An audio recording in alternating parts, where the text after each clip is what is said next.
পাহাড়ের মধ্যে দিলেন। পাহাড়ের মধ্যে দেওয়ার পরে পাহাড় জ্বলে ছাই হয়ে গেল। মুসা আলাইহিস সালাম বেহুশ হয়ে গেলেন।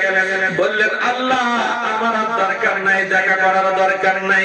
যেখানে 70,000 নূরের থেকে সামান্য নূর পাহাড়ে দেওয়ার কারণে পাহাড় জ্বলে গেল। মুসা বেহুশ। সেই 70,000 নূরের পর্দা ভেদ করে আরশে আজিমে গিয়ে আপনার আমার নবী রাহমাতুল লিল আলামিন মেরাজ করেছে। সুবহানাল্লাহ। মেরাজের মাধ্যমে সমগ্র বিশ্বের আকাশ জমিন যা কিছু আছে সবাইকে আল্লাহ বুঝিয়ে দিয়েছে আমার নবী আমার কাছে কেমন। শুধু পৃথিবীর জমিনের নবী নয়, নবীর উম্মত নয়, শুধু জমিনের মানুষগুলো নয়, আমি চাঁদকেও দেখিয়ে দিয়েছি।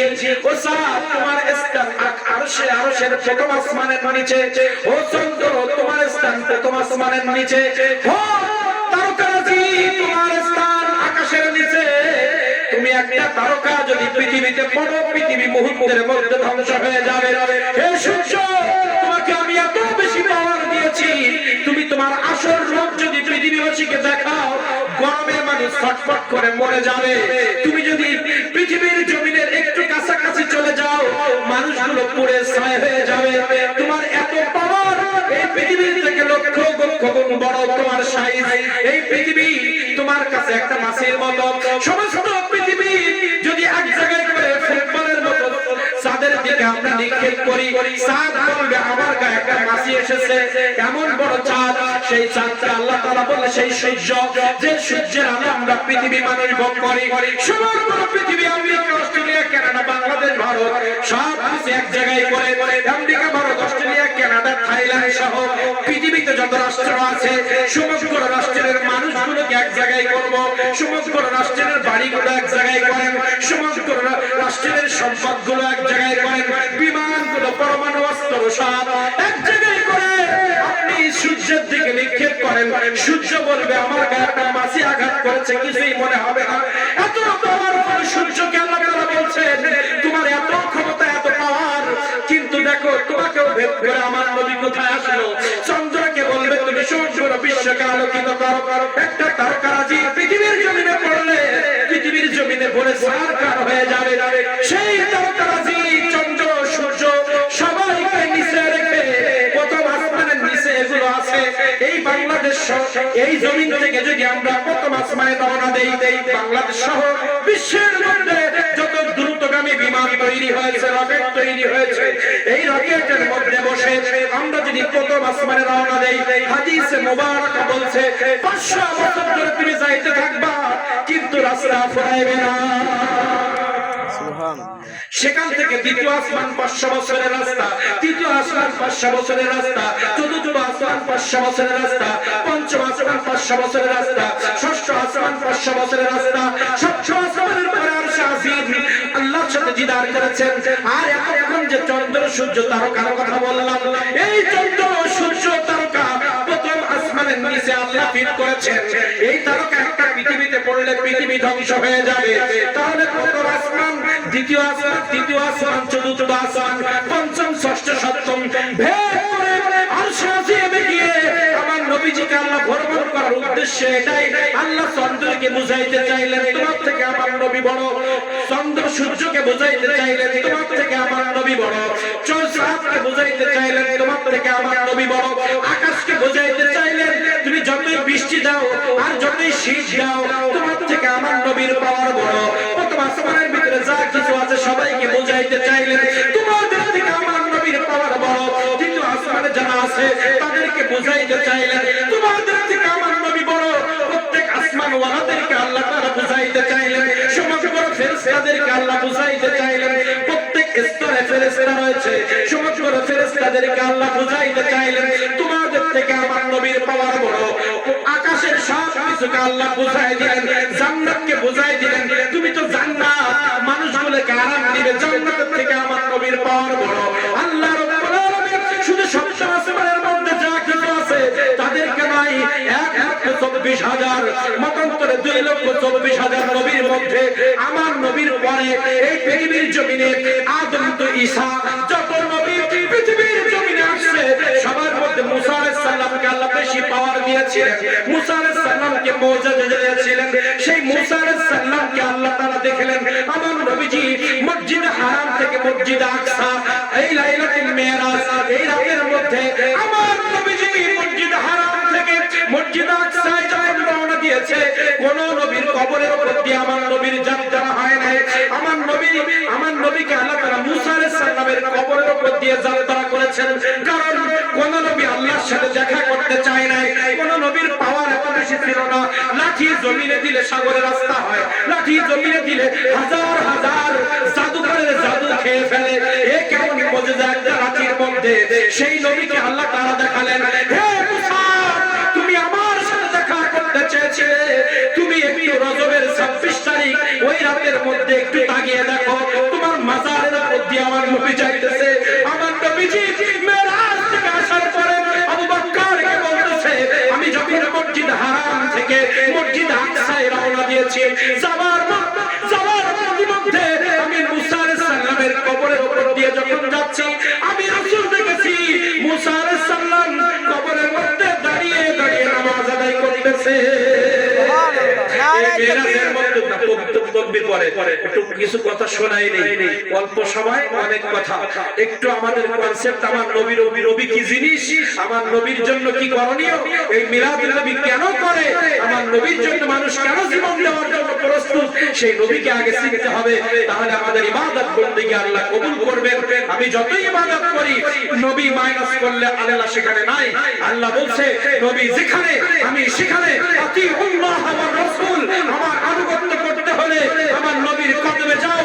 আল্লাহ তাআলা বললেন, পৃথিবীর একটা স্লোগান দিয়ে আলোচনা ঘোরাই দিলি। আল্লাহ তাআলা বললেন, হে পৃথিবীর মানুষ, তোদেরকে আমি সৃষ্টি করেছি, আমি তোদেরকে ভালোবাসবো, এটাই স্বাভাবিক। কিন্তু আমি আল্লাহ, আমার ভালোবাসা কোন নারী, কোন পুরুষ, কেউ যদি আমার ভালোবাসা অর্জন করতে চায়, পৃথিবীর কোন গাছ, কোন পশু, কোন চন্দ্র সূর্য, কেউ যদি আমি আল্লাহ আমার ভালোবাসা পেতে চায়, ফাত্তাবিউনি, আমার নবীর গোলামি ছাড়া আমি ভালোবাসবো না। কুল হে নবী আপনি বলেন, কুল হে নবী আপনি বলেন, ইন যদি কুনতুম তারাসাই, এই তারা মানে কারা, আমরা। আল্লাহ তাআলা আমার নবীকে বললেন, কুল হে নবী আপনি জবান দিয়ে পৃথিবীর সব বাসীকে জানায় দিন, ইন যদি কুনতুম তারাসাই, হতে পারে সে নারী, হতে পারে পুরুষ, যেই হোক না কেন, সে যদি চায় তুহিব্বুনাল্লাহ, আমি আল্লাহ তাকে ভালোবাসি, এটা যদি সে চায়, হে নবী ফাত্তাবিউনি, তারা আপনাকে মেনে নিক। আপনাকে যদি মেনে নেয়, ইউহিব্বুকুমুল্লাহ, আমি আল্লাহ তাকে ভালোবাসা শুরু করব। আপনার খুশি করলে তারপরে আমি আল্লাহ আমার ভালোবাসা, আর আমার ভালোবাসা যখন কোন বান্দার উপরে পড়বে, ওয়া ইয়াগফির লাকুম যুনুবাকুম, যত জীবনে গুনাহ আছে, যুনুব মানে এখানে ছোট কোনো গুনাহ নাই, কোন গুনার নাম নির্দিষ্ট নাই, জীবনে যত গুনাহ আছে, যুনুবাকুম ওয়া ইয়াগফির লাকুম যুনুবাকুম, জীবনের সব গুনাহ হে নবী আপনার ইত্তিবার কারণে আমি মাফ করে দিব। সুবহানাল্লাহ। তাহলে গোলামির জায়গায় আল্লাহ তাআলা বললেন, নবীর গোলামি করে আমার কাছে আসতে হবে। নবী করলে আমি আছি, শুধু নবী বাদ দিয়ে আল্লাহ বললে আমি আল্লাহ নাই। এটা আতিউল্লাহ ওয়া রাসূল আয়াতের ব্যাখ্যা। আর এখানে আল্লাহ স্পষ্ট বলে দিয়েছেন, আমার ভালোবাসা, আমরা এখানে যারা আছি, কেউ কেউ বলবো যে আল্লাহর ভালোবাসা আমরা চাই না। আল্লাহর ভালোবাসা চাই আমরা, হাত তোলেন। আল্লাহর ভালোবাসা চাই কে কে? ইয়া রাসূলুল্লাহ, ইয়া হাবিবাল্লাহ, ইয়া রাসূলুল্লাহ, তুমি জীবন, তুমি মরণ, সবাই বলেন, তুমি জীবন, তুমি মরণ, আধার ঘরে তুমি আপন, তুমি মনের পরের তরি, তুমি নিদানে দাঁড়ানেওয়ালা, ইয়া রাসূলুল্লাহ, ইয়া হাবিবাল্লাহ, ইয়া রাসূলুল্লাহ। সুবহানাল্লাহ। কবরে মানে নাবিয়ুকা মান রব্বুকে আনসার করলাম, মান দীনুকে আনসার করলাম, মান নাবিয়ুকে আনসার নাই জাহান্নাম। হাসরের ময়দানে এজন্য বলে তুমি জীবন তুমি মরণ, মরণের সময় নবী যদি তুমি আমার শাফাআত আমার পক্ষে না থাকো, মরণ আমার জন্য ভালো হবে না। তুমি আধার ঘরে তুমি আপন, আধার ঘরে নবী, কবরের মধ্যে যখন প্রশ্ন হবে নবীকে হাজির করা হবে, নবীকে চিনলে জান্নাত, নবীকে না চিনতে পারলে জাহান্নাম। তাহলে কবরের মধ্যে আমার নবী লাগবে, হাসরের ময়দানে তুমি আমার আপন। হাসরের ময়দানে আদম থেকে ঈসা সবাই ফিরিয়ে দিল, আমার নবী সিজদায় পড়ে আল্লাহর কাছে কাঁদবেন, আল্লাহর কাছে কাঁদবেন। ওয়ালা সাউফা ইউতিকা রাব্বুকা ফাতারদা, আমার আল্লাহ বলবেন মা নবী মাথা ওঠাও, নবী মাথা ওঠাও, উম্মত অনেকগুলোকে জান্নাত দিয়ে দিয়েছি। আল্লাহ রাসূল সেদিন বলবেন আমি সাহাবীদের জন্য সিজদা করি নাই, কারণ আমি জানি আমার সাহাবীরা একসাথে সবাই জান্নাতি। তারপরেও মাথা উঠান, আমি তাবিঈনদের জন্য সিজদা করি নাই, কারণ তাবিঈনরা আমার গোলামি করেছে।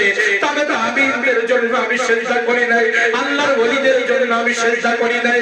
আমি আল্লাহ রাসূল হাসরের ময়দানে তাদের জন্য সিজদা করেছি। আমার অনেক আপনার অনেক বান্দি আমার উম্মত আছে, অনেক মেয়েরা আমার উম্মত আছে, অনেক পুরুষ আমার উম্মত আছে, আমার অনেক বান্দি আপনার তারা আমার উম্মত কিন্তু গুনাহগার, অনেক বান্দা আমার উম্মত কিন্তু গুনাহগার। ওই সমস্ত গুনাহগার উম্মতের জন্য আমি সিজদায় পড়েছি। একটা উম্মত যতক্ষণ পর্যন্ত জাহান্নামে থাকবে আমি নবী মাথা উঠাবো না। নারায়ে তাকবীর, নারায়ে রিসালাত, পবিত্র ঈদে মিলাদুন নবী, পবিত্র ঈদে মিলাদুন নবী। ওয়ালা সাউফা ইউতিকা রাব্বুকা ফাতারদার কথা বলছিলাম, ইতি টেনে দিলাম। এর ব্যাখ্যা হচ্ছে রাসূল সব নবীরা অত্যাচার সহ্য না করতে পেরে আমার কাছে দোয়া করেছে, আমি তার কওমকে ধ্বংস করেছি। কিন্তু আপনার উপরে পাথর মেরেছে, আপনি রক্তাক্ত হয়েছেন, তারপরেও আপনি তাদেরকে ধ্বংস করতে বলেন নাই। মানে এর হাকিকত কি? আমার নবী জীবনে কোনোদিন নিজের জন্য কোনো কিছুই চাই নাই। প্রত্যেকের তো একটা চাওয়া থাকে, আল্লাহ আমাকে ছেলে দাও, আমাকে মেয়ে দাও, আমার একটা ব্যবসা দাও, আমার একটা চাকরি দাও। আল্লাহ রাসূল জীবনে কোনোদিন নিজের সন্তানও চাই নাই, রিজিকের জন্য কোনোদিন আল্লাহর কাছে দরখাস্ত করে নাই। দুনিয়ার জিন্দেগিতে যতবার আল্লাহর সাথে কথা বলেছে ততবার উম্মতের জন্য কথা বলেছে, সুবহানাল্লাহ। নিজের জন্য চাই নাই। আমার নবী জীবনে একবার চাইবেন, সেটা হচ্ছে হাসরের মাঠে এই সমস্ত মিলাদুন নবী করনে ওয়ালা, দুরূদ পড়নে ওয়ালা, নবীর প্রেমে স্লোগান দেনে ওয়ালা, নবীর প্রেমে দাঁড়িয়ে দাঁড়িয়ে সালাম দেনে ওয়ালা, নবীর প্রেমে ইয়া নবী সালাম আলাইকুম বলা বান্দা বান্দীদের জন্য, নবীর প্রেমে আল্লাহুম্মা সাল্লি আলা বলা বান্দা বান্দীদের জন্য, নবীর প্রেমে কুটুকুটি করলে জীবন দেওয়ার জন্য রাস্তায় নেমে যাওয়া সেই যুবক, সেই বৃদ্ধ বাবাদের জন্য, সন্তানদের জন্য, রাতের অন্ধকারে নবীর প্রেমে যে মা বোনরা ঘরের ভিতরে চোখের পানি ফেলেছে, আল্লাহ রাসূল বলছেন আমি ওই সমস্ত গুনাহগার বান্দা বান্দীর জন্য আমি সিজদা করেছি, সুবহানাল্লাহ। যারা এক চান্সে জান্নাতে গেছে তাদের জন্য আমি সিজদা করি নাই। দুনিয়া অনেক উম্মত আমার আছে, অনেক পাপ করেছে কিন্তু আমাকে মহব্বত করতো, অনেক পাপ করেছে কিন্তু আমার মহব্বতে মানুষগুলোকে এক জায়গায় করে মিলাদুন নবী আমার জীবনে আলোচনা করেছে। আমি ওই বান্দাগুলোর জন্য সিজদা করতেছি। আজকে এখানে বসে আমরা দুরূদ শরীফ পড়তেছি, একবারে সালাম দিব। এখানে রান্না করা হয়েছে, আমার চাচা চাচি তার সন্তানেরা কত মহব্বত করে এই বাগান সাজিয়েছে। এর বেনিফিট পৃথিবীর জীবনে কেউ আপনাকে আমাকে দিবে না। যারা এই অনুষ্ঠান করেছে মৃত্যুর পরেই বুঝবে কি করেছিলাম। ইসলামের জন্য, দ্বীনের জন্য এই পৃথিবীর ইতিহাস বলছে যে সমস্ত নবীরা, যে সমস্ত সাহাবীরা ইসলামের জন্য, দ্বীনের জন্য পৃথিবীতে কাজ করেছে, তারা বঞ্চিত হয়েছে, লাঞ্ছিত হয়েছে। যারা শয়তানের গোলামি করেছে, পৃথিবীতে আল্লাহর তরফি কাজ করেছে, রাসূলের বিরুদ্ধে স্লোগান দিয়েছে, ইসলামের বিরুদ্ধে স্লোগান দিয়েছে, কোরআন ওয়াজিদের বিরুদ্ধে স্লোগান দিয়েছে, এই পৃথিবী তাদের রাজকীয় স্টাইলে থাকতে দিয়েছে, তাদের বাড়ি গাড়ি দিয়েছে। আর যারা নবী নবী করেছে, যারা আল্লাহ আল্লাহ করেছে, যারা আল্লাহর প্রেমে রাসূলের প্রেমে রাতের পর রাত জেগেছে, তাহাজ্জুদ করে রাত জেগেছে, মিলাদুন নবী করে রাত জেগেছে, তাফসীর মাহফিল করে রাত জেগেছে, সিরাজুল নবী করে রাত জেগেছে, এই পৃথিবীর মানুষ পারলে তাদেরকে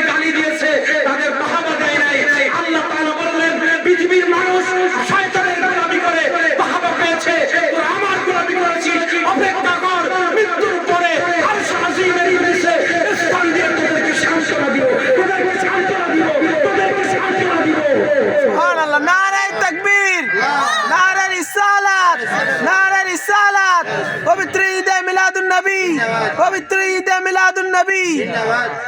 একটু পৃথিবীর ইতিহাসের দিকে খেয়াল করেন, যারা আমার রাসূলকে গালি দিচ্ছে তারা দেশের কোন প্রেসিডেন্ট, মাইক ঠিক করেন, এই পৃথিবীর জমিনে ফ্রান্সের প্রধানমন্ত্রী আমার রাসূলকে গালি দিয়েছে নাউজুবিল্লাহ, কিন্তু সে অনেক ক্ষমতাধর। কিন্তু এই পৃথিবীতে যারা নবীর স্লোগান দিয়েছে, নবীর প্রশংসা করেছে, তাদের বাহাবা কেউ দেয় নাই। এজন্যই বলছি এই মিলাদুন নবী বেনিফিট পৃথিবীর কেউ আপনাকে আমাকে দিবে না। চাচা চাচি আমার ভাইরা আপনাদের বলছি, এটা প্রতি বছর জারি রাখেন, পারলে আরো বড় করে করেন। আপনার পৃথিবীর মানুষ 1 টাকা 5 টাকা সালাম দিয়ে কেউ আপনাকে সম্মান দিবে না, পারলে আরো সমালোচনা করে বাড়ি যাবে। কিন্তু আপনি লিখে রাখেন, আপনার জীবনের ডায়েরির পাতায় লিখে রাখেন, একদিন রাত জেগে রান্না করে মানুষকে খাওয়াইছেন, নবীর প্রেমে রাত জেগেছেন, যারা আয়োজন করেছেন, যারা এই মাহফিলে বসেছেন, এর বেনিফিট দুনিয়ার মানুষ দিবে কি? ওরা পাগলামি করেছে ওই প্যান্ডেলের নিচে, এটাই দুনিয়ার মানুষ আমাদেরকে দিবে। আর হাসরের ময়দানে, যে হাসরের ময়দানে জান্নাতের একটা টাইস কেনার জন্য সমগ্র পৃথিবী বিক্রি করে টাকা নিয়ে আল্লাহর কাছে দিলে জান্নাতের টাইস কিনতে পাওয়া যাবে না।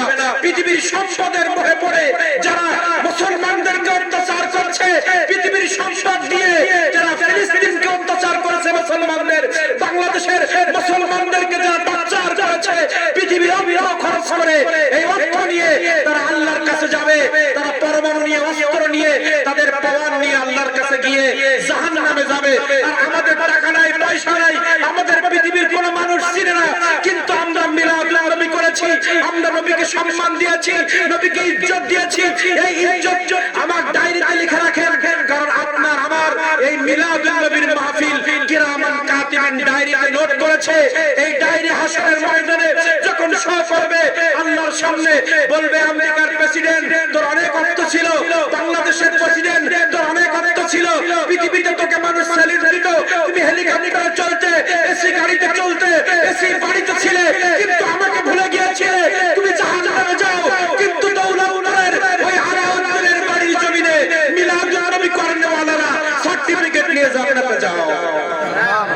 পৃথিবীর কেউ তোমাদের চিনতো না। বিলের মধ্যে কোনো ক্যামেরা নাই, বিলের মধ্যে তেমন কোন মানুষ নাই, অনেক কটা মানুষ। তোমরা রাসূলের সামনে মিলাদ করে চোখের পানি ঝেড়েছিলে, দাঁড়িয়ে কিয়াম করে চোখের পানি ঝেড়েছিলে। ওই মানুষগুলো হাসরের ময়দানে আমার কাছে অনেক দামি। সুবহানাল্লাহ। আল্লাহ রাসূল কেমন কিছু আমরা বুঝতে পেরেছি। মুসা আলাইহিস সালামের মাজারের উপর দিয়ে কেন গেলেন? মুসা আলাইহিস সালামকে দেখাতে চেয়েছেন, কোন নবী তো আমার কাছে দেখা করতে চায় নাই, তুমি দেখা করতে চেয়ে দেখা দেই নাই, কিন্তু তোমার থেকে আরো একজন নবী আছে। শুধু তুমি মুসা নাও, 1,40,000 নবীর থেকে মুহাম্মদ আমার কাছে কেমন প্রিয় দেখো। পৃথিবীর গাছপালাকে দেখাতে চেয়েছে, পৃথিবীর সমুদ্র পাহাড়কে আল্লাহ তাআলা দেখিয়েছেন, কাবা ঘরকে আল্লাহ তাআলা দেখিয়েছেন, কাবার প্রান্ত থেকে রাসূল রওনা দিয়েছেন, মদিনার অলিগলি দেখেছে, মক্কার অলিগলি দেখেছে, সমগ্র বিশ্বের সব কিছু দেখেছে। সব নিয়ামতের মধ্যে আমার নবী আল্লাহর কাছে কত দামি। শুধু পৃথিবীর জমিনের মানুষগুলো দেখে নাই, আসমানের ফেরেশতা, চন্দ্র, নক্ষত্র, গ্রহ, আসমান, জমিন সবাই পলক ফেলে একবার দেখেছে আল্লাহ রাসূলকে আল্লাহ তাআলা কেমন মহব্বত করেন। হাসরের ময়দানে সবাই আনসি আনসি বলবে, আমার নবী উম্মতি উম্মতি বলবে। এই হাদিস প্রমাণ করে সব নবীর থেকে আমার নবী দামি। মসজিদে আকসা থেকে যখন আমার রাসূল রওনা দিবেন মিরাজ, ইসরা হয়েছে হারাম থেকে মসজিদে আকসা, মসজিদে আকসা থেকে যখন ঊর্ধ্বগমনে আমার নবী রওনা দিবেন, মসজিদে আকসার মধ্যে সব নবীকে এক জায়গায় করে আমার নবীকে ইমাম বানিয়ে 2 রাকাত নামাজ পড়িয়ে আল্লাহ তাআলা ডাইরেক্ট স্বচক্ষে সমস্ত নবীকে দেখায় দিয়েছেন, তোমাদের থেকে আমার মুহাম্মদুর রাসূলুল্লাহ সাল্লাল্লাহু আলাইহি ওয়াসাল্লাম আমার কাছে কত দামি। সুবহানাল্লাহ। তাহলে সবকিছু গবেষণা করে দেখা গেল নবী, ফেরেশতা, আসমান, জমিন সবার থেকে আমার নবী সবথেকে দামি আল্লাহর কাছে। তাহলে সেই দামি নবীর গোলামি করব না পৃথিবীর মানুষের গোলামি করব? বলেন ওমাল হায়াতুদ দুনিয়া ইল্লা মাতাউল গুরুর। এবার ওয়াজের মধ্যে ঢুকেছি, কেবল শুরু হচ্ছে, বসবেন না থাকবেন? রাসূলের মিলাদুল নবীর মাহফিল, তো যার অনুষ্ঠান ওনার সম্পর্কে একটু কথা না বললে তো বরকত হয় না। এইজন্য বরকতের জন্য সামান্য কিছু কথা বলেছি। এবার আমাদের জীবনের পরিবর্তনের জন্য কিছু কথা বলবো। আমরা যেভাবে আমাদের জীবন স্টাইল চলছে, পর্দার আড়ালে মা বোনরা আছে, এই সামনে যুবক, ছোট ছোট বাচ্চা, মুরব্বি ইকরাম, উলামা ইকরাম, হাফেজ মাওলানা আসিফ বসে আছে, আব্দুর রাজ্জাক খতিব সাহেব একটু আগে আলোচনা করেছে, আমার স্নেহর ভাই আবু রায়হান মাজনপুর মসজিদে, বৌদ্ধপাড়া জামে মসজিদের ইমাম, খুব সুন্দর আলোচনা করে। আমার ডান পাশে আসিফও ভালো আলোচনা করে। এলাকার মানুষ আমাদের কেউ মূল্যায়ন করে না, জানে না। কি আজকে আমাদের বাড়ির পাশের হুজুর বাইরে থেকে 50,000 দিয়ে নিয়ে আসবে, কিন্তু ঘরের পাশে যে কি মাল আছে, কারণ ও সবসময় ওয়াজ করে, ওর লোক হবে না। আমাদের একটা কনসেপ্ট তৈরি হয়েছে, আমরা মনে করি যে 1 লাখ লোক জড়ো করতে পারে, আল্লাহ কবুল করবে, এটা একটা ধারণা। ওরা একটা সিনেমার নায়ক মারা গেলে তো কয়েক লক্ষ হয়, তো কি জান্নাতি? অনেক সাহাবীদের জানাজাতে লোক খুঁজে পাওয়া যায় না, কিন্তু মৃত্যুর সাথে সাথে জান্নাতি হয়েছে। আপনারা ইতিহাস জানেন না? আপনারা 50,000 1 লাখ টাকা খরচ করে বক্তা আনেন, আরো মাহফিলটাই নষ্ট করে চলে যায়, বরকত থাকে না।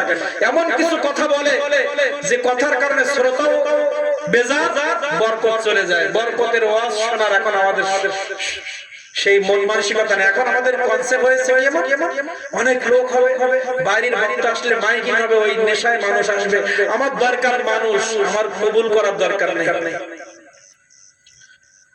আপনি যদি মনে করেন অনেক লোক সমাগম হলে ওইটা আল্লাহ কবুল করবে, অনেক নাস্তিকদের জানা যায় লক্ষ লোক, সিনেমার নায়ক যিনি সারা জীবন জুলুম নির্যাতন করেছে, যার চেহারা দেখে অনেক যুবকেরা জেনা করতেছে, যুবকরা জেনা করতেছে, যে জেনার সর্দার জাহান্নামী হয়ে দুনিয়ার থেকে গেছে, সেই ব্যক্তির জানা যায় একটু ইউটিউব খুলে দেখেন, হাজার হাজার মানুষ। তাকে আপনি ভালো মানুষ বলবেন? ভালো মানুষ তো সে যার নিজের জিন্দেগিটা আল্লাহ আল্লাহ রাসূলের গোলামি করে কবরে গেছে। এমনও মানুষ দুনিয়ার থেকে বিদায় নিচ্ছে, পৃথিবীর কেউ চেনে না, কিন্তু সে আল্লাহকে রাজি করে গেছে। আবার এমন মানুষ আছে সবাই চেনে, কিন্তু জাহান্নামী হয়ে দুনিয়া ত্যাগ করেছে। এজন্য মানুষ সমাগম, অনেক মানুষ চিনে, এটা আল্লাহর প্রিয়র কোনো ব্যাপার নয়। ওই ব্যক্তিটা কেমন, ওই ব্যক্তিটা সত্যবাদী কিনা, ওই ব্যক্তিটা হালাল উপার্জন করে কিনা, ওই ব্যক্তিটা জবান ঠিক আছে কিনা, ওই ব্যক্তিটা 5 ওয়াক্ত নামাজ পড়ে কিনা, এটা আগে দেখতে হবে। অনেক টাকা, অনেক ফেমাস, অনেক বড় বক্তা, অনেক বড় নায়ক, অনেক বড় নেতা, এগুলো আল্লাহর কাছে কোনো দাম নাই। একটা আয়াত পড়ে আমি আমার আলোচনার মধ্যে যাব। এই আয়াতের তাফসীর যদি আপনারা শুনেন, আজকে বুঝবেন যে অনেক লোক এক জায়গায় হলে আল্লাহ খুশি হয় না কি হলে আল্লাহ খুশি হয়। মহান আল্লাহ রাব্বুল আলামিন মা বোনরা শুনবেন, মহান আল্লাহ রাব্বুল আলামিন বললেন, ইন্না আকরামাকুম ইনদাল্লাহি আতকাকুম। এটা সুবহানাল্লাহ বলেন, সুবহানাল্লাহ। ইন্না আমার কাছে সম্মানিত ইনদাল্লাহ, ইন্না আকরামাকুম ইনদাল্লাহ। পৃথিবীর মধ্যে যত মানুষ আছে 40 থেকে 80 হাজার মাখলুকাতের মধ্যে শুধু মানুষের হিসাব হবে হাসরের ময়দানে। গরু ছাগল মাছ পশু পাখির কোনো হিসাব নাই, আপনার আমার হিসাব হবে। এজন্য আল্লাহ এখানে শুধু মানুষগুলোর উদ্দেশ্য করে বললেন, ইন্না নিসা আকরামাকুম, আমি আল্লাহ আমার কাছে সম্মানী সে ইনদাল্লাহ, আল্লাহর নিকটে পৃথিবীর মানুষগুলোর মধ্যে সম্মানী সে যার অন্তরের মধ্যে আমি আল্লাহ বসবাস করি, যার অন্তরের মধ্যে আমি আল্লাহ আমার ভয় রয়েছে, ওই মানুষটা পৃথিবীর জমিনে আমার কাছে অনেক দামি। সুবহানাল্লাহ।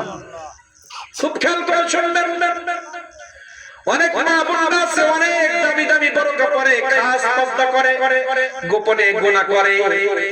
অনেক মানুষ আছে মাথায় টুপি, আমার মাথায় পাকড়ি, কিন্তু আমি গোপনে কি গুনাহ করি আপনারা জানেন না।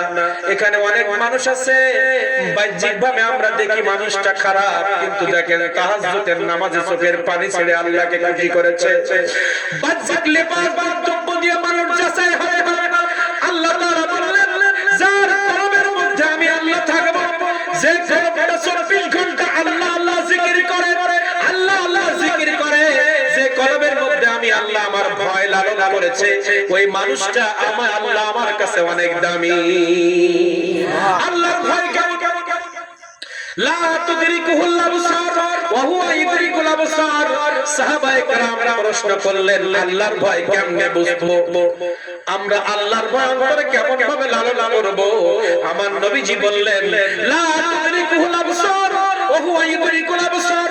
তুমি যখন ইবাদত বندگی করবা, তুমি যখন ঘুমাইতে যাইবা ঘুমানো ইবাদত, তুমি যখন চাকরি চেয়ারে বসবা চাকরি চেয়ারে বসা ইবাদত, তুমি যখন ঘেরে বসের কোনা ছেড়ে দিবা ওটাও ইবাদত। ফজরের নামাজ ইবাদত, ফজরের নামাজের পরে যোহর পর্যন্ত ঘেরের বাসায় থাকাও ইবাদত, চাকরি চেয়ারে বসা ইবাদত, তরকারি ওজন দেওয়া ইবাদত, পণ্য ওজন দেওয়া ইবাদত, দারোয়ানের চাকরি করা ইবাদত, কোন মানুষের গোলামি করা, কোন মানুষের ঘেরে জনের কাজ করা ওটাও ইবাদত, সবটাই ইবাদত। আল্লাহ রাব্বুল আলামিনের হাবিব মুহাম্মদুর রাসূলুল্লাহ বলছেন, তুমি দৈনিক ঘুমাতে যাইবা তখন মনে করবা আল্লাহ আমার সামনে। তুমি একটা পণ্য মেপে দিচ্ছ তখন মনে করবা আল্লাহ দেখতেছে।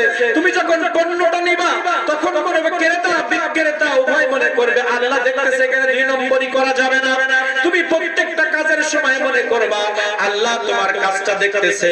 মা বোনরা যখন আপনি আমি রাস্তা দিয়ে বেরোবো তখন চিন্তা করবো আল্লাহ আমাকে দেখতে, তাহলে মাথার কাপড় ফেলা যাবে না। আল্লাহ আমাকে দেখতেছে, আমি নামাজ বাদ দিয়ে সিনেমা দেখতে পারবো না।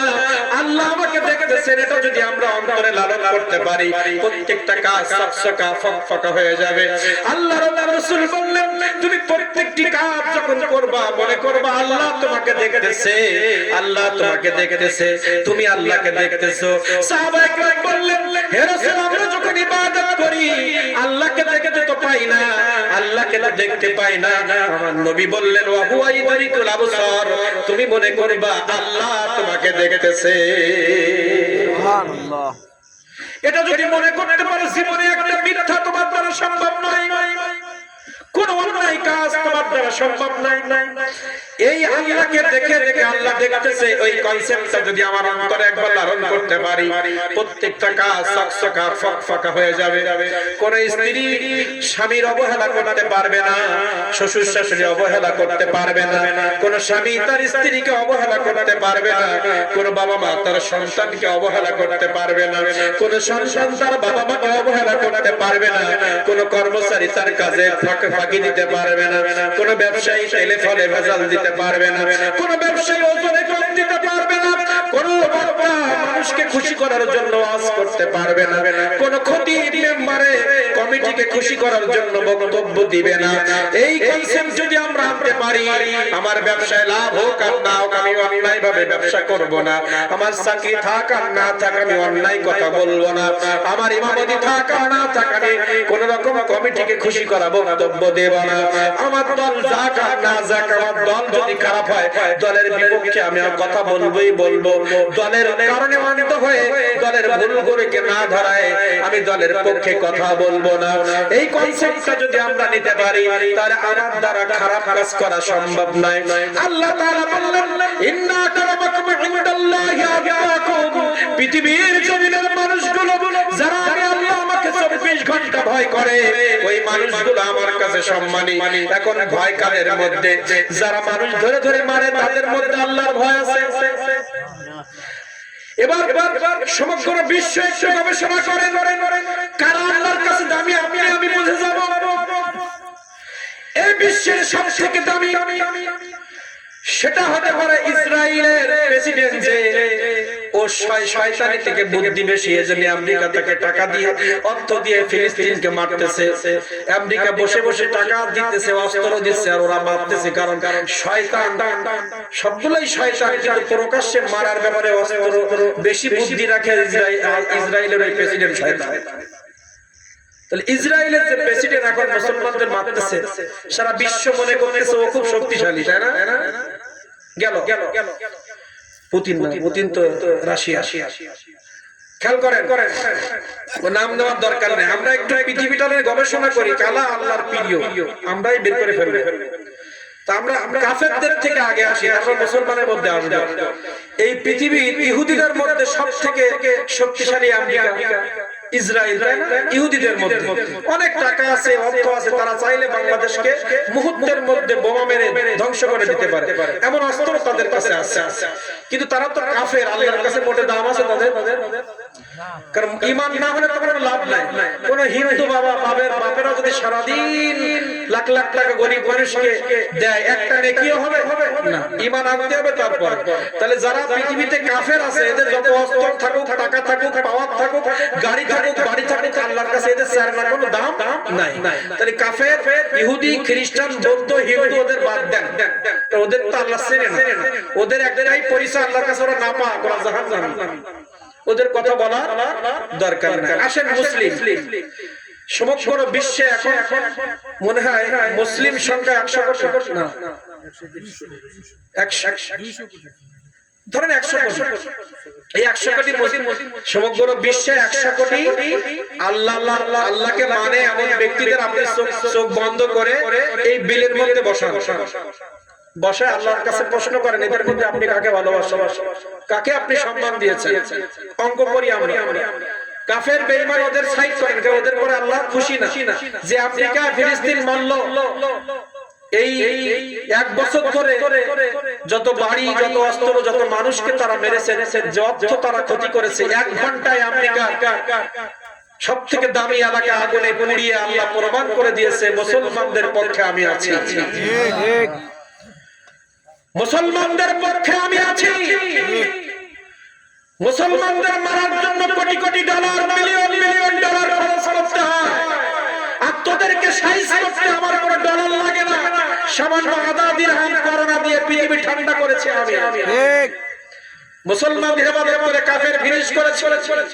আমেরিকা, তুমি ইসরায়েল, তুমি মনে করো না এই মুসলমানদের কলবে আমি আল্লাহ, আমার কলমা রয়েছে, এই মুসলমানদের কলবে নবীর প্রেম রয়েছে, এদেরকে মারবা, মৃত্যুর সাথে সাথে জান্নাতে চলে যাবে। এরা বেঁচে থাকলে এরা হাজী গাজী থাকবে, মরে গেলে শহীদ হয়ে জান্নাতে যাবে। তোমরা দুনিয়া আগুনে পুড়বা, মৃত্যুর পরেও তোমাদের পুরানো হবে। কত টাকা মারবা? সেকেন্ডের মধ্যে, পলকের মধ্যে কোটি কোটি টাকার বাড়ি আল্লাহ আগুনে পোড়ায় দিচ্ছে। এরপরেও লজ্জা হয় না। এজন্য বেলাজ্জাতির নামে কথা বলবো না। ওরা কি বেলাজ্জাতি, ওদের নাম নেব না। সারা বিশ্বে ধরেন 100 কোটি মুসলমান নরনারী আছে। এই 100 কোটি মুসলমান নরনারীকে এই দৌলাউল্লার মাঠে বসান। মনে করেন আমরা 100 কোটি সারা বিশ্বের মুসলমান এখানে বসে আছে। এই 100 কোটি মুসলমান যারা সিনেমা করে, ওরাও জোহর নামাজ পড়ে, নামে মুসলমান না, কাম যাই হোক। এই দেশের এখন বর্তমান যারা সরকার, উপদেষ্টা, এদের মধ্যে অধিকাংশ মুসলমান জুমার নামাজ পড়ে। বিগত যারা সরকার ছিল তাদের অধিকাংশ মুসলমান। এই বাংলাদেশে অধিকাংশ 95% মুসলমান। তারা অরিজিনাল মুসলমান হোক আর না, নামে তো দাবি করে, ঠিক কিনা? তো এই সমগ্র বিশ্বের মুসলমানদের এই মাঠে বসালাম। বসার পরে প্রশ্ন করি আমরা এক এক করে, এই মুসলমানদের সাকিব খানকে পাওয়া যাবে কি? পরিমণি, অপু বিশ্বাস এদের পাওয়া যাবে না? সাকিবুল হাসান খেলোয়াড়, এরাও থাকবে। আবার এই বাংলাদেশে শাহ আব্দুল আজিজ খুলনবী রাহমাতুল্লাহ আলাইহির মজলিসে আছে, বড় পীর আব্দুল কাদের জিলানী রাহমাতুল্লাহ ওনারা তো ইন্তেকাল করেছে। বর্তমান বিশ্বে আমার দিল্লি হুজুর সাহেব কিবলা রাহমাতুল্লাহ আলাইহি এখানে আছে, আর সাকিব খান আছে। বলেন কি আল্লাহর কাছে প্রিয়? বাহ্যিক দৃষ্টিতে বলেন, আল্লাহর ওলি আল্লাহর কাছে প্রিয় না? কেন প্রিয়? আল্লাহ রাব্বুল আলামিন বললেন সমগ্র বিশ্বের 100 কোটি মুসলমানকে দৌলতপুরের জমিনে বসাও, বসা মুসলমান আমি আল্লাহ আমাকে প্রশ্ন করো ওদের মধ্যে কাকে আমি ভালোবাসি। আমরা যদি এখন প্রশ্ন করি আপনাদের কাছে এই মজলিসের মধ্যে 100 কোটি মুসলমান, কেউ আমেরিকা থেকে আসছে, কেউ কানাডা থেকে, অস্ট্রেলিয়া থেকে, ইংল্যান্ড থেকে আসছে, কেউ ঢাকা থেকে এখানে বসছে, আপনাদের কাছে প্রশ্ন করলে বলবেন ওই শাহরুখ খান সবথেকে দামি, কারণ টিভি খুললে তার দেখা যায় অনেক কোটি কোটি টাকার বাড়ি আছে, ও এখন সম্মানী, এটা আমরা বলবো টাকার দিক দিয়ে। সাকিব খানের অনেক টাকা, অনেক সম্মানী, সাকিবুল হাসানের অনেক টাকা, অনেক সম্মানী, ওর খেলা সবসময় মানুষ দেখে। অমুক বক্তা, আমি নাম দিব না, তুমুক বক্তাও এখানে আছে, ওদেরকে প্রতিদিন ফেসবুকের মধ্যে দেখা যায়, কিন্তু টাকা চুক্তি করে মাহফিল করে এত টাকা না দিলে আসবে না, মিথ্যা কথা বলে, কোরআন হাদিসের উল্টো ব্যাখ্যা করে। যত বড় বক্তা হত্যা লাভ আছে, তাহলে বক্তাদেরও বক্তারাও এখানে আছে, ওলিরাও এখানে আছে, আবার আলেমরাও এখানে আছে, আবার সাধারণ মানুষ এখানে আছে, এখানে বিভিন্ন শ্রেণী পেশার মানুষ, কেউ ধনী কেউ গরিব। আল্লাহ বললেন ওদের মধ্যে আমার কাছে প্রিয় কারা তোরা শুনবি, কারা? যারা আমাকে ভয় করে। এখন বলে যে এমপি সাহেব এখন তো নামাজ পড়ে না, কর্মীদেরকে আজানের পরে মিছিলের মধ্যে নিয়ে গেছে, কর্মীদেরকে দিয়ে মানুষকে হত্যা করেছে, মানুষের উপর জুলুম করেছে, আল্লাহর ভয় করে। তাহলে এই কর্মী এবং নেতা সব খেতা বা সিনেমার নায়ক গুলো মুসলমান হয়েও কারণ ওরা আল্লাহর ভয় করে না। তাহলে আমাদের এর মধ্যে ব্যবসায়ীরা আছে, যে ব্যবসায়ীরা তেলে ভেজাল দেয়, ফলে ভেজাল দেয়, ওজনে কম দেয়, এই ব্যবসায়ীরা আল্লাহর ভয় করে। আল্লাহর ভয় করলে ভেজাল দিতে পারত। তাহলে আল্লাহর কাছে অঙ্ক কষে দেখা যায় খেলোয়াড়, সিনেমার নায়ক নায়িকা, অনেক ব্যবসায়ীরা আল্লাহর কাছে প্রিয় না, অনেক চাকরিজীবী আল্লাহর কাছে প্রিয় না, কারণ অন্যায়ভাবে ফাইল সই করেছে, ঘুষ খেয়েছে। যারা মিথ্যাবাদী তারা আল্লাহর প্রিয় না। কিন্তু এই মজলিসের মধ্যে এমন কিছু ব্যক্তি আছে যারা সকালে কোদাল নিয়ে মাঠে নেমে যায়, ফজরের নামাজের পরে 7টা থেকে 12টা পর্যন্ত ডিউটি করে 500 টাকা, কিন্তু এর মধ্যে একটা ঘন্টাও সে চুরি করে না, কাজে মিথ্যাও বলে না, 500 টাকা নিয়ে বাড়ি এসে গোসল করে মসজিদে নামাজে যায়। বাড়িতে শোয়ার মতো সুন্দর ঘরও নাই, কিন্তু আল্লাহ তাআলা বললেন একজন দিন মজুর যে 500 টাকা দিনে ইনকাম করে, তার ঘরও ভালো না, চেহারাও ভালো না, গোশত মাসে একদিন খায়, সবজি ডাল খেয়ে মানুষ হচ্ছে, তার বাজার করার টাকাও নাই। কিন্তু এই মানুষটা যদি নামাজি হয়, আল্লাহর ভয় হয় অন্তরে থাকে, পৃথিবীর সবথেকে দামি খেলোয়াড়ের থেকে ওই ব্যক্তি আমি আল্লাহ আমার কাছে অনেক দামি। পৃথিবীতে অনেক মহিলা আছে যারা সিনেমা করে, লক্ষ লক্ষ কোটি কোটি মানুষ তাদের চেহারা প্রতিনিয়ত টিভিতে দেখতেছে। আমরা মনে করি এই মনে হয় বিশ্ব সুন্দরী, কিন্তু আল্লাহ তাআলা বলছেন দৌলতপুরের আমার বান্দি যারা আছে তাদের স্বামীর মাসে ইনকাম 10,000 5,000, ওষুধ কেনার টাকা নাই, সংসার মানুষ করার টাকা নাই, সকালে পান্তা ভাত, দুপুরে আলু ভর্তা, রাত্রে সবজি, কোন রকম দিন কাটায়।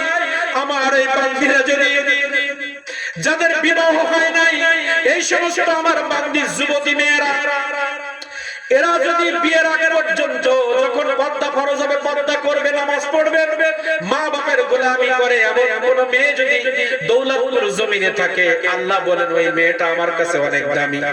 কিন্তু একই এলাকায় চেয়ারম্যানের মেয়ে নামাজ পড়ে না, সিনেমা দেখে রাত জেগে, নামাজও পড়ে না, ও চেয়ারম্যানের মেয়ে হলেও আমার কাছে একজন নর্তকী, আমার কাছে ওর কোনো দাম নাই, ও জাহান্নামী নারী। কিন্তু যে নারী তার চেনার মতো বাংলা জমিনে কেউ তার চেনেন, একজন কৃষকের মেয়ে, কিন্তু নামাজ পড়ে, পর্দা করে, পিতামাতার কথা মতো চলে, ওই মেয়েটা আমি আল্লাহ আমার কাছে পরিচয় কি তোরা জানোস?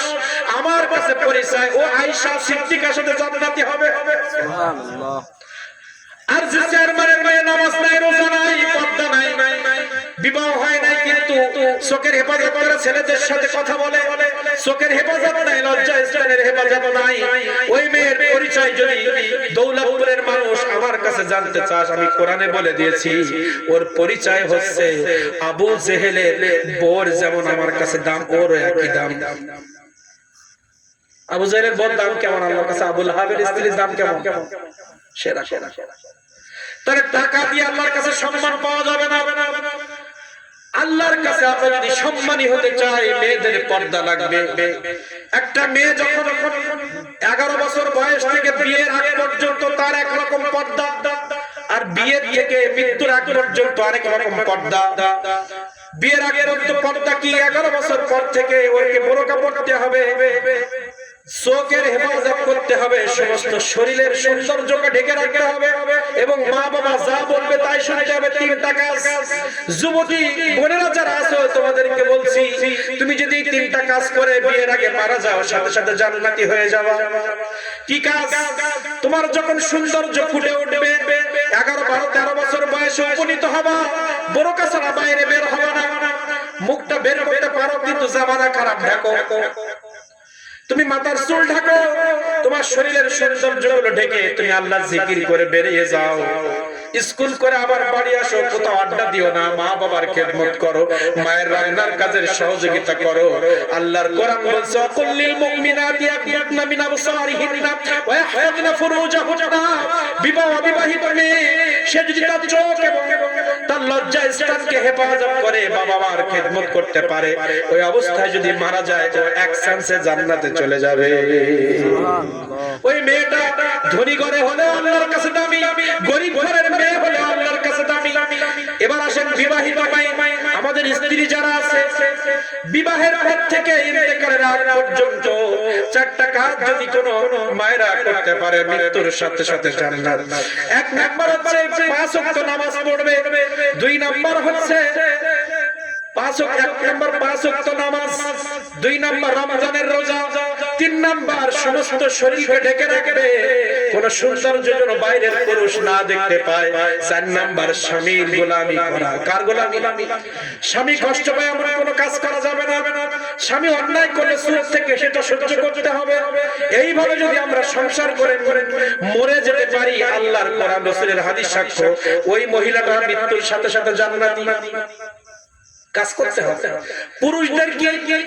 পুরুষদের কুল্লিল মুমিনিনা ইয়াগযুদনা মিন আবসারিহিন্না ওয়া ইয়াহফাযনা ফুরুজাহুন্না। ও পুরুষ, 12 বছর বয়স থেকে শুরু করে মৃত্যুর আগ পর্যন্ত কোন পুরুষ তার চোখ এবং লজ্জা স্থানকে যদি হেফাজত করে চলতে পারে, সাথে সাথে জবানের হেফাজত, চোখ, জবান এবং লজ্জা স্থানের হেফাজত করে কোন পুরুষ যদি চলতে পারে, আল্লাহ রাব্বুল আলামিন বললেন, আল্লাহ রাসূল বলেছেন, জান্নাতে নেওয়ার জন্য আমি দায়িত্ব গ্রহণ করলাম। কিছু সবক পেয়েছি আমরা। তাহলে আল্লাহর কাছে পৃথিবীর সব মুসলমানের এক জায়গায় করে দেখা গেল, যে ব্যক্তি ওজনে ঠিকঠাক দেয়, যে ব্যক্তি চাকরি চেয়ারে বসে ঘুষ খায় না, ব্যবসা করে 5 ওয়াক্ত নামাজ পড়ে, চাকরি করে 5 ওয়াক্ত নামাজ পড়ে, ঘেরের ব্যবসা 5 ওয়াক্ত নামাজ পড়ে, ধানের ব্যবসা 5 ওয়াক্ত নামাজ পড়ে, ইজি বাইক চালায় 5 ওয়াক্ত নামাজ পড়ে, মোটর ভ্যান চালায় 5 ওয়াক্ত নামাজ পড়ে, এই ব্যক্তিটা আল্লাহর কাছে অনেক দামি। পৃথিবীর কেউ চিনুক আর না চিনুক, জানা যায় লোক হোক আর না, আল্লাহর কাছে সে দামি। আল্লাহকে, আল্লাহর রাসূলকে যদি খুশি করতে পারি, পৃথিবীর মানুষ কেউ যদি নাও চেনে, আমি জান্নাত। আর পৃথিবীর সবাই আমাকে চিনে। দীর্ঘদিন ইউটিউবে খুললে আমাকে দেখেছে, তারা দেখেছে অমুক মন্ত্রী লেকচার দিচ্ছে, অমুক নায়ক গাইতেছে, অমুক খেলোয়াড় খেলতেছে, অমুক ব্যবসায়ী প্রতিদিন টক শোতে কথা বলছে, এর বিশ্বের সবাই চেনে। কিন্তু আল্লাহর ভয় কলবে না থাকার কারণে জানোয়ারের থেকে আল্লাহর কাছে সে নিকৃষ্ট। আর যে মানুষটার কেউ চিনত না, জানা যায় লোক হয় নাই, ওই মানুষটা 5 ওয়াক্ত নামাজ পড়তো, দিন আনতো, দিন খাইতো, সত্য কথা বলতো, চোখের ইবাদত করেছে, ওই মানুষটা আল্লাহর কাছে অনেক সম্মানী। হাসরের ময়দানে ওই মানুষটাকে নিয়ে আল্লাহ সবার সাথে পরিচয় করার। কাফেরদের কথা বাদ দেন, কাফেরদের সাথে পরিচয় করাবেন। এই মুসলমানদের ভিতরে যারা নায়ক নায়িকা ছিল, যারা গায়ক গায়িকা ছিল, যারা এমপি মন্ত্রী চেয়ারম্যান মেম্বার চৌকিদার ছিল, যারা বড় বড় ব্যবসায়ী ছিল, যারা টাকার গরমে গরিবদের পাশে আসছে না, যারা টাকার গরম, যাদেরকে প্রতিদিন মানুষ সালাম দিত, যাদের প্রতিদিন ইউটিউবে চ্যানেলে দেখা যেত, ওদেরকে ডেকে ডেকে বলবে, দেখ মাদারবাড়িয়া দৌলতপুরের এই ঘের ব্যবসায়ী, এই দিন মজুর, একে কেউ চিনত না, টিভিতে কোনোদিন তাকে দেখানো হয় নাই। আজকে হাসরের ময়দানে তার চেহারা একদম সে জান্নাতি আর তুই জাহান্নামী। সারা জীবন টিভির পর্দায় যাকে দেখলো, সালাম দিল, সম্মান করলো, তাকে টেনে টেনে জাহান্নামে নিচ্ছে। আর যে মানুষটাকে পৃথিবীর কেউ চিনত না, ওর সামনে দিয়ে আল্লাহ বলবে, ফেরেশতারা জান্নাতে নেয়। তাহলে আমরা কি জান্নাতি হতে চায় না জাহান্নামী হতে চায়? জান্নাতি। সবাই বলেন, সবাই বলেন জান্নাতি। আমরা সবাই জান্নাতি হতে চাই, ঠিক কিনা? তাহলে জান্নাতে যাওয়ার জন্য আমাদেরকে কাজ করতে হবে বাবা। সবসময় মাথায় রাখবেন, মাহফিলে অনেক লোক হলে যে কবুল হবে এর কোনো দলিল নাই। মসজিদে অনেক মুসল্লি হলে যে কবুল হবে এটা নয়। তাহলে ইতিহাস নিয়ে আমাকে ঠাট্টা করা হবে। অনেক সাহাবীদের জানাজায় লোকই হয় না, অনেক ওলির জানাজায় লোকই হয় না, মানুষ কেউ চিনতো না, কিন্তু যার জীবন স্টাইল গবেষণা করে দেখা যায় সে জান্নাতি। আর এমন মাহফিলে হাজার হাজার লোক হয়েছে, গবেষণা করে দেখা যায় বক্তা এমন টাকা চুক্তি করেছে ওর কথা শুনলে পাপ। ওই এমন মিথ্যাবাদী এমন কিছু কথা বলে গেছে যে কোরআন মাজিদের সাথে সাংঘর্ষিক। তাহলে 50,000 সব জলে গেল, যে লোকগুলো আসলো তারাও কোনো লাভবান হলো না। তাহলে অনেক লোক এনে কি লাভ হলো? এজন্য আমাদের কনসেপ্ট ঠিক করতে হবে। আমরা আল্লাহর বরকত দিতে চাই, তাহলে লোক দরকার নাই, আমি ভালো হই। সুন্দর ওয়াজ করে হুজুর চলে গেল, আমি যা চাই, আমি যা চাই। ফজরের নামাজ নাই, এখান থেকে আজকে যদি ফজরের নামাজ না পড়ে আসলে লাভ হবে না। এজন্য আজকে মিলাদুন নবীর মাহফিল থেকে আমরা একটাই সবক নিয়ে যাব। মা বোনদের, মেয়েদেরকে কিছু কথা বলা হয়েছে, বিবাহিত মাদের কিছু কথা বলা হয়েছে, আর আমাদের সবাইকে বলা হয়েছে চোখ। এই চোখ হচ্ছে সমস্ত পাপের মুখ। চোখ যে মনের কথা বলে, গান আছে না, চোখের থেকে শত পাপ। আপনি যখন একটা চোখ দিয়ে একটা বিল্ডিং দেখবেন তখন আপনার অন্তরের মধ্যে চিন্তা হবে আমি আর একটা বাড়ি করি। এজন্য অন্যের বাড়ির দিকে আমরা তাকাবো না। একটা ব্যক্তি যখন আমার সামনে দিয়ে প্রাইভেট চালিয়ে যায়, আমার ওই প্রাইভেটের দেখার পরে সাথে সাথে মুখ ফেরাই নিও। চোখের হেফাজত শুধু এই লোক দেখা না, সুন্দর বাড়ির দিকে তাকায় আমি বেশিক্ষণ থাকবো না, কারণ আমার মনের মধ্যে ওই শয়তানের একটা চিন্তা আসবে আমার বউকে আমার সন্তানকে একটা বাড়ি গিফট করবো। এই চিন্তা আসলেই তো অন্যায় টাকার দিকে আমরা ঝুঁকে, অন্যায় টাকার দিকে। আচ্ছা, পৃথিবীতে ধনী কারা আল্লাহর কাছে? জানেন? বলতে পারবেন কেউ? পৃথিবীর আল্লাহর কাছে কোন মানুষটা, মানে পৃথিবীর মধ্যে আল্লাহর কাছে কে ধনী আর কে সম্মানী, এই দুটো কথা বলে আমি আলোচনা শেষ করবো আজকে। এই দুটো পয়েন্টে কথা বলবো, 5 মিনিট হোক 10 মিনিট হোক, তারপর মিলাদ শরীফ দিয়ে আলোচনা শেষ করব। আল্লাহ রাব্বুল আলামিন বললেন পৃথিবীর মানুষের মধ্যে কারা আমার কাছে ধনী আর কারা আমার কাছে সম্মানী, কারা জ্ঞানী তোমরা জানো নাকি? আল্লাহ রাসূল বললেন খায়রুল গিনা গিনান নাফস, খায়রুল গিনা গিনান নাফস। আল্লাহ রাসূল বললেন পৃথিবীর জমিনে আল্লাহর কাছে ওই ব্যক্তি সবথেকে ধনী যার অন্তর ধনী। সুবহানাল্লাহ। যার মন বড়, যার অন্তর ধনী, সে আল্লাহর কাছে সবথেকে ধনী। তাহলে এবার আমরা একটু অঙ্ক কষে দেখি আল্লাহর কাছে আমাদের মধ্যে কারা ধনী। কোন কৃষক, মজুর মাসে 5,000, 10,000, 15, 20, 30, 50 একজনের এক ইনকাম। কোন ব্যক্তির দৈনিক ইনকাম 1 লাখ, কোন ব্যক্তি দৈনিক ইনকাম 50, 1000, 500 দিছে নাই, 500, 1000, 1500, 2000। এখন এই ব্যক্তি হালাল ভাবে 500 টাকা নেওয়ার পরে যদি সে হাসি মুখে বলে আল্লাহ আজকের মতো আমি অনেক নিয়ামত পেয়েছি, আমি খুশি। যে ব্যক্তিটা সকালে পান্তা ভাত দিয়ে ভাত খাওয়ার পরে আলহামদুলিল্লাহ মুখ দিয়ে বলবে, আল্লাহ বলে ওই ব্যক্তি আমার কাছে ধনী। আর যে ব্যক্তি বিরিয়ানি খাওয়ার পরে আলহামদুলিল্লাহ বলতে পারলো না, ওই ব্যক্তি আমার কাছে গরীব। মানে যার চাহিদা বেশি সে গরীব, যার চাহিদা নেই সে ধনী আল্লাহর কাছে। চাহিদা কেমন? আমার এখন 10 বিঘা জমি আছে, আমি শুকরিয়া না আরো 10 বিঘা কবে বানানো যায়, তাহলে আল্লাহর কাছে সে গরীব। আমার যা দিয়েছে আমি আলহামদুলিল্লাহ, যদি সম্ভব হবে না হয় দরকার নাই। মানে আল্লাহ তাআলা বললেন একটা মানুষকে আমি যখন যে অবস্থায় যা দিয়েছি ওইটা নিয়ে যদি সে মুখ দিয়ে বলতে পারে আল্লাহ তুমি আমাকে অনেক কিছু দিয়েছো, আজকে তো সকালে আমি পান্তা দিয়ে খাইলাম, কিন্তু পৃথিবীর দিকে তাকিয়ে দেখি একবেলা খাওয়ার জন্য সিরিয়াল দিয়ে দাঁড়িয়ে আছে, প্লেটে খাবার নিতে পারছে না। আমি তো সকালে পান্তা দিয়ে খাইলাম, কিন্তু ফিলিস্তিনের দৃশ্য যদি আমি দেখি 3-4 জন খাওয়া নাই, 5 পাত্র নিয়ে সিরিয়ালে দাঁড়িয়েছে, খাওয়ার পরে গেছে। মা সন্তানকে কোলে নিয়ে পাত্র নিয়ে খাওয়ার সামনে গেছে, গিয়ে গিয়ে এইভাবে পাত্রটা দিচ্ছে, হাত কাঁপতেছে, বল নয় হাতে। পৃথিবীর অনেক মানুষ তাকে ভিক্ষা সারাদিন করেও সে না খেয়ে আছে, কিন্তু আল্লাহ তো পান্তা হলে আমাকে খাওয়াইছে। সকালে আলু ভাতটা ডিম ভাজি দিয়ে খেয়ে আমাদের শুকরিয়া হয় না। আল্লাহ তাআলা বলেন, বান্দা তুমি তো সকালবেলা আলু ভাতটা ডিম ভাজি খেয়েছো, কিন্তু তুমি একটু শহরের দিকে তাকিয়ে দেখো, 10 তলা বাড়ির মধ্যে থাকে এমন ডায়াবেটিস আমি তাকে দিয়েছি। সকালবেলা শশা, 2টা শশার বেচে ডাক্তার খেতে নিষেধ করেছে। ও দৌলতপুরের বান্দা বান্দীরা, তোমাদের ঘেরে টাটকা মাছ খেয়েছো, একবার আলহামদুলিল্লাহ বলো। তুমি ঢাকার দিকে তাকিয়ে দেখো, অনেক জজ, অনেক বড় ব্যবসায়ী, চাকরিজীবী, অনেক এমপি মন্ত্রী লক্ষ লক্ষ টাকা অন্যায়ভাবে উপার্জন করেছে। তাদের সামনে তুমি গরুর গোশত নিয়ে যাও, বলবে ওটা খাওয়া আমার জন্য হারাম, কিন্তু তুমি সারাদিন পরিশ্রম করে দুপুর বেলা 2-3 প্লেট গরুর গোশত খাইছো, খোঁজ নাই।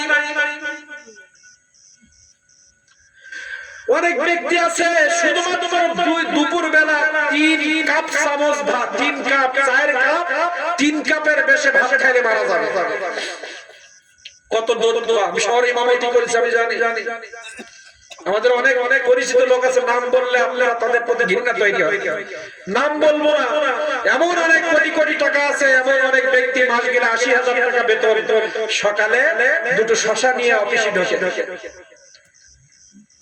স্যার হুজুর ভাত খাবেন না, ডাক্তার বলেছে ভাত খালি মারা যাবে, ডায়াবেটিস 18-20। বুঝেন বাবা? দুপুর বেলা ছোট্ট 4 কাপের 3 কাপের বেশি খালি ডায়াবেটিস 20 হবে, যে কোনো সময় স্ট্রোক। তাহলে দুনিয়ায় যারা ধনী ধনী হয়েও তারা শান্তিতে নাই। আমি ফিজিক্যালি ধরলাম, যার বেতন 80,000, 1 লাখ, আমাদের কাছে তারা ধনী, কিন্তু যে পেট ভরে ভাত খেতে পারে না, এর টাকা কি কাজে লাগবে? যে ব্যক্তিরা মনের তৃপ্তি সহকারে ভাত খেতে পারে না, এই মানুষটার টাকা হয়েও কি লাভ? এটা তো দুনিয়াবি আমরা বুঝতেছি, টাকা দিয়ে সুখ হয় না। সুখটা আল্লাহর গোলামির মধ্যে। যে মানুষটা দিনে 500 টাকা ইনকাম করে, সে 3 বেলা পেট ভরে খেয়ে ঘেরের বাসায় ইজি বাই বেরিয়ে যাচ্ছে, ডায়াবেটিস, প্রেসার নাই, ক্যান্সার। কিন্তু যে মানুষটা 1 লাখ টাকা বেতন পাচ্ছে, ওর মানুষের সকালে আর রাত্রি গ্যাসের বড়ি ছাড়া ভাত খেতে পারে না। গোশত খাইলে মারা যাবে, চোখের সামনে খাবার, চোখের পানি জমতেছে, খাইতে পারে না। তাহলে টাকায় সুখ নাই, সুখ হচ্ছে তৃপ্তির মধ্যে। সুখ এজন্য আল্লাহ বললেন, যার অন্তর ধনী সে আমার কাছে ধনী।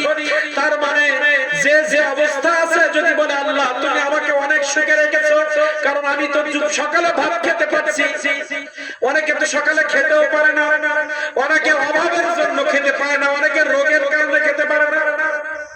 কথা বলে, অনেকে অভাবের কারণে খেতে পারে না, সেও আল্লাহর কাছে গরিব। আর যে রোগের কারণে খেতে পারে না, সেও আল্লাহর কাছে গরিব। কিন্তু যে 3 বেলা পেট ভরে ভাত খেয়ে আরামসে আল্লাহর ইবাদত করতেছে, আল্লাহর কাছে ওই ব্যক্তিটা পৃথিবীর জমিনের মধ্যে সবথেকে ধনী। এবার আসেন, আল্লাহর কাছে সবথেকে জ্ঞানীকে জ্ঞানী। আমরা মনে করি ঢাকা ইউনিভার্সিটির প্রিন্সিপাল একজন বিসিএস ক্যাডার, ও সবথেকে ধনী। এমপি রুহুল হক সাহেব সবথেকে ধনী। এরকম মনে করি এমপি অনেক ধনী। আমাদের আশাশুনি তারা এসপি সাহেব বিসিএস ক্যাডার, উনি ধনী। অমুক ডাক্তার এফসিএস করেছে, উনি অনেক ধনী। যিনি মোটরসাইকেল আবিষ্কার করেছে, সে অনেক জ্ঞানী। যে প্লেন তৈরি করেছে, সে অনেক জ্ঞানী। যে বাস তৈরি করেছে, সে অনেক জ্ঞানী। যে কম্পিউটার তৈরি করেছে, সে অনেক জ্ঞানী। যে হার্টের অপারেশন করে, সে অনেক জ্ঞানী।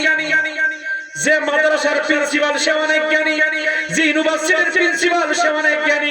যে কৃষি মন্ত্রী, সে অনেক জ্ঞানী। যে বাণিজ্যিক মন্ত্রী, সে অনেক জ্ঞানী। যে রেল মন্ত্রী, সে অনেক জ্ঞানী।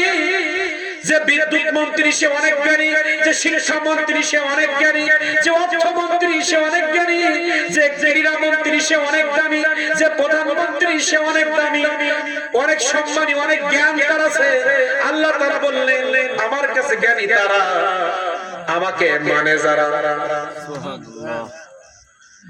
আমাকে মানে যারা সে আমার কাছে জ্ঞানী। শুধু স্কুল ইউনিভার্সিটি মাদ্রাসায় পড়লে যদি অনেক বড় জ্ঞানী হতো, আপনাদের কাছে প্রশ্ন করি সিদ্দিক আকবর, ওমর ফারুক, ওসমান গনি, আলী রাদিয়াল্লাহু তাআলা কোন মাদ্রাসায় পড়েছে? তারা তো কোনো মাদ্রাসায় পড়ে নাই। আমরা তো খুলনা আলিয়ায় পড়েছি, কুষ্টি ইউনিভার্সিটিতে পড়েছি, গুনাগার কাটি খায়রিয়া আজিজে কামিল মাদ্রাসা সুন্দর বিল্ডিং এর মধ্যে টেবিলে বসে কিতাব সামনে নিয়ে পড়েছি। সাহাবায়ে কেরাম টেবিলও পায় নাই, সুন্দর বিছানাও পায় নাই, চটের উপরে মাটির উপরে বসে বসে আমার রাসূলের জবানের কথা শুনেছে, একটা হাদিস শুনেছে, সেটা আমল করেছে। আমাদের বাপ-দাদারা একটা হাদিস জানতো, সেটাই আমল করত। এখন এখানে বসে অনেকে আছে 100 হাদিস বলতে পারবে, আমি এখানে বসে 1000 হাদিস বলতে পারবো, কিন্তু আমার বাবার মতো আমার ভিতরে আমল নাই। আমি এখানে বসে 1000 হাদিস বলতে পারবো, কিন্তু আপনি আমার জীবনের স্টাইল খুঁজে দেখেন, আমার একটা হাদিসের আমল নাই। কিন্তু আমার বাবা অত লেখাপড়া জানতো না, কিন্তু দেখেছি মেসওয়াক ছাড়া নামাজ পড়ে নাই।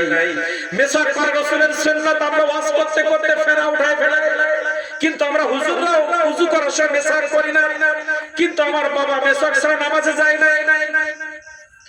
আমরা নিজে জামাত ফেল করি, আরেক মানুষকে তো ডাকা দূরের কথা, কিন্তু আমাদের বাবাদেরকে দেখেছি আযান হয়েছে, মানুষগুলোকে ডাকতে ডাকতে মসজিদে গেছে। আমরা নিজের কাজের জন্য, আমার মা অসুস্থ, ওষুধ কেনার যাওয়া, ও ডাক্তার বাড়ি নিয়ে যাবো এই সময় আমার নাই। আমার ফুফা অসুস্থ, আমার বোন অসুস্থ, আমার চাচা অসুস্থ, তাকে নিয়ে হাসপাতালে যাবো সেই সময় আমার নাই। কিন্তু আমার বাপ-দাদারা, আপনার আমার বাপ-দাদাদের ইতিহাস দেখেন, তারা সংসার করেছে, আবার মানুষের বিপদে ছুটে গেছে। এত সময় তারা কিভাবে পেল? সেই সময়, যে সময় এখনো সেই সময়, আসলে আমাদের কর্মের কারণে সময়ের ভিতরে বরকত নাই। আমাদের বাচ্চা যারা দুনিয়াদারিও করেছে, আত্মীয় স্বজনের খোঁজ খবর নিয়েছে, আর আমরা দুনিয়া করতে গিয়ে আত্মীয় স্বজনের পাশে যাওয়ার সময় নাই। তার মানে আমাদের বাবারাও সকাল থেকে সন্ধ্যা যে সময় অতিবাহিত করেছে, আমরাও সেই সময় অতিবাহিত করছি, কিন্তু আমাদের পাপের কারণে সময়ের বরকত আল্লাহ উঠায় নিছে। ঠিক। এজন্য বাপজানেরা, সেই আল্লাহর কাছে ধনী যার অন্তর ধনী, আল্লাহর কাছে সেই ব্যক্তি সবথেকে জ্ঞানী, যে আল্লাহকে বেশি রাজি খুশি করতে পেরেছে। যে মানুষটা বিসিএস ক্যাডার কিন্তু নামাজ পড়ে না, আর যে মানুষটা ক্লাস 4 পর্যন্ত পড়েছে, কৃষক, কিন্তু এখন তো নামাজ কাজা করে না, আল্লাহর কোরআন রাসূলের হাদিস বললেন ওই বিসিএস ক্যাডার থেকে ওই কৃষকের জ্ঞান অনেক বেশি। সুবহানাল্লাহ। একজন মাদ্রাসার স্টুডেন্ট, তার বাবা ভ্যান চালায়, আর একজন বিসিএস ক্যাডারের ছেলে অ্যাপাচি পালসার নিয়ে স্কুলে যায়, আর একজন ভ্যান চালকের ছেলে হেঁটে হেঁটে স্কুলে যায়। ওই ভ্যান চালকরা 5 ওয়াক্ত নামাজ পড়ে, সন্তানকে হাত ধরে মসজিদে দিয়ে যায়। ওই বিসিএস ক্যাডারও যেমন আল্লাহর কাছে দামি নাই, তার সন্তান আল্লাহর কাছে দামি নাই, জ্ঞানী নাই, কিন্তু একজন কৃষক, একজন ইজি বাইক চালাওয়ালা, তার সন্তানকে হাত ধরে যখন মাদ্রাসায় দিচ্ছে, একটা সন্তানকে ধরে যখন মসজিদে নিয়ে যাচ্ছে, আল্লাহর আজিম থেকে জিবরাইলকে ডেকে বলছে ওই বিসিএস ক্যাডার ও আমার কাছে জ্ঞানী নাই, ওর সন্তান ইউনিভার্সিটিতে পড়লেও বাজার গাড়ি নিয়ে পালসার নিয়ে স্কুলে গেলেও আমার কাছে ও দামি নাই। ওই ইজি বাইক চালাওয়ালা আব্দুর রহমান ও আযান দিলে মসজিদে যায়, ওর সন্তানকে ধরে মসজিদে নিয়ে যায়।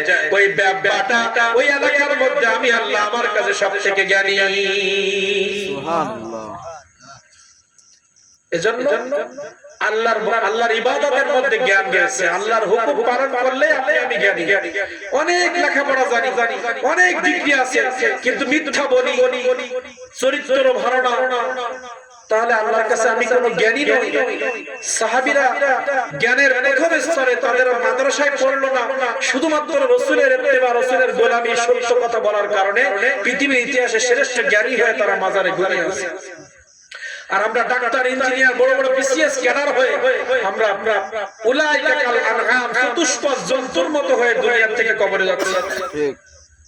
আল্লাহ তাআলা বলেন লাকাদ খালাকাল ইনসান ইন্না ওয়ালাকাদ কাররামনা বানি আদম। আল্লাহ তাআলা বলেন পৃথিবী থেকে আদমের সন্তান যারা কিয়ামত পর্যন্ত পৃথিবীতে আসবে এদেরকে আমি সবথেকে সম্মানের স্তর দিয়েছি।